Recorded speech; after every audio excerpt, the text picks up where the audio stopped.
On s'intéresse à la souveraineté alimentaire en Côte d'Ivoire et nous recevons Sidi Thiemoko Touré, ministre des Ressources animales et halieutiques depuis avril 2021. Vous êtes également ancien porte-parole du gouvernement. Bonsoir, merci d'avoir accepté notre invitation. Merci de m'avoir invité. Avant d'échanger avec vous, je vous propose de voir ce sujet d'Alexandre Malesson, Cléophas Mossala et Florent Gauthier, où il est question de sécurité alimentaire en Côte d'Ivoire. Des montagnes de bananes plantains en attente d'acheteurs. Difficile d'écouler les stocks depuis l'interdiction d'exporter certains produits vivriers. Adèle Lagui est arrivée au marché à 4 h du matin. 7 heures plus tard, sa remorque est encore pleine. Le risque de gâchis est immense. C'est des choses qu'on ne peut pas garder.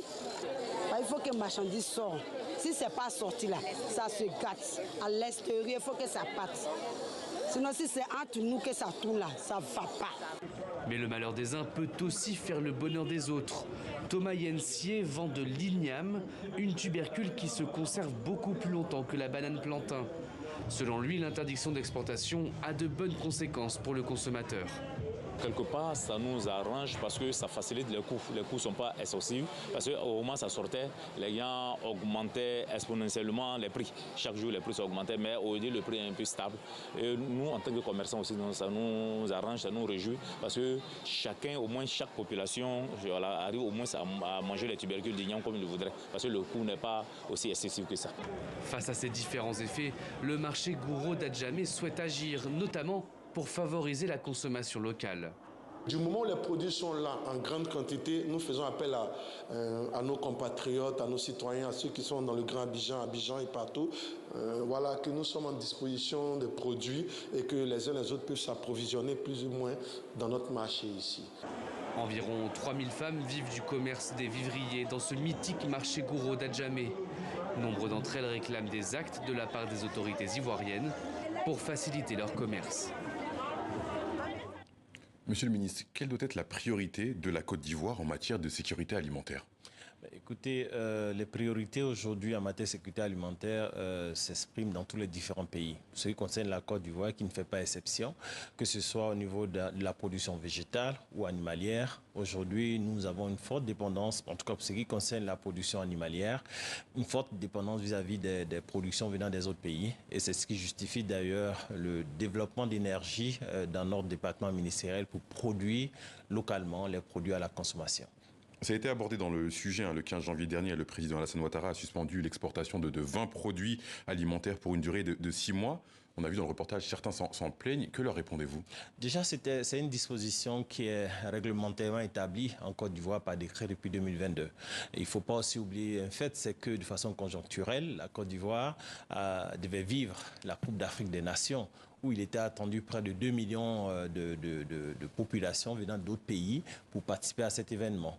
Et donc, pour éviter l'inflation des prix et garantir la disponibilité des différents produits vivriers sur le marché, pour ce qui concerne la banane, pour la transformation en aloko, qui est très prisée, le manioc pour la transformation en atiéké, qui est très prisé, l'igname aussi, il a fallu prendre cette mesure conservatoire de courte durée à l'effet de pouvoir garantir la disponibilité de tout cela sur le marché. Aujourd'hui, c'est chose faite.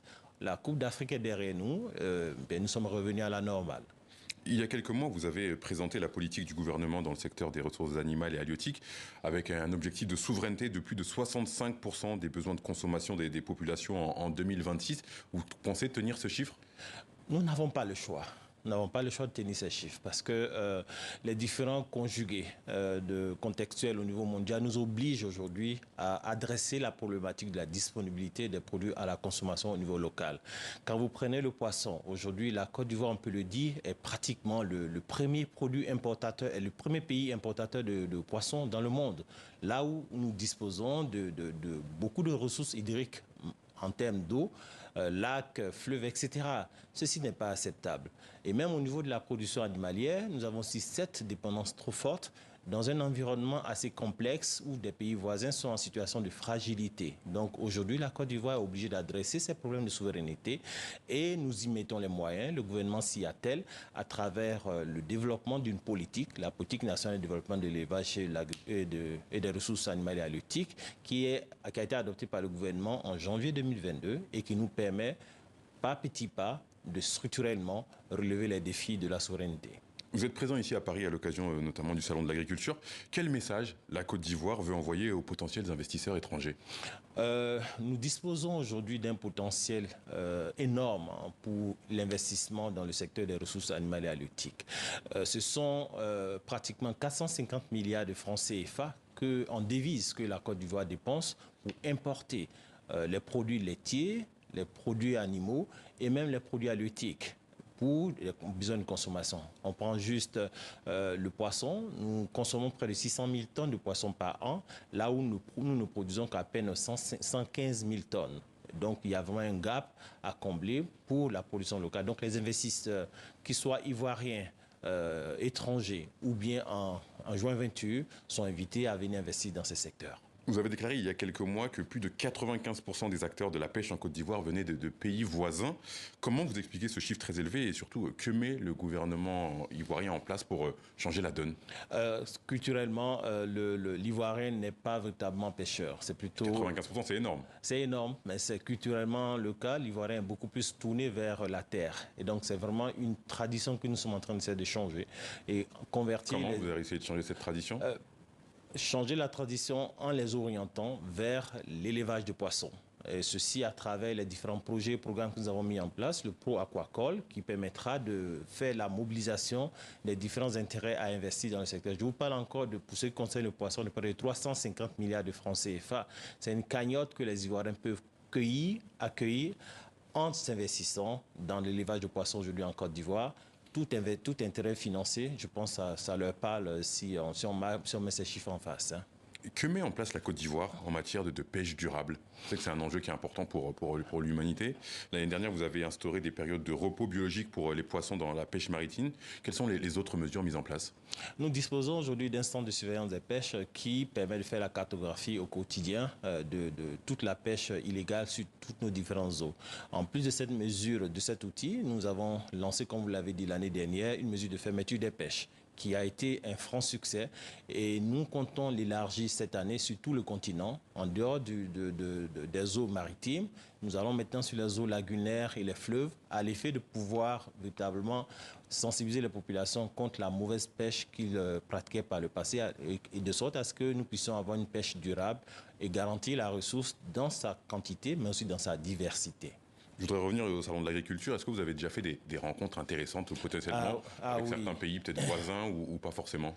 Ah oui, les niches sont là et l'intérêt est fortement grandissant pour cette opportunité ou bien cet axe d'investissement aujourd'hui en Côte d'Ivoire. Je dis c'est un chantier véritablement vierge en investissement depuis la production jusqu'à la fourchette, comme on dit de la fourche à la fourchette.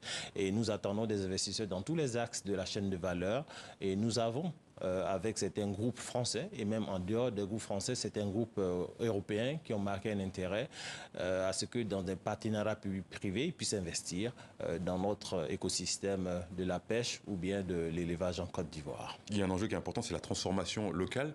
Que met le gouvernement ivoirien en place pour essayer de faire en sorte que les choses se transforment localement et pas à l'étranger?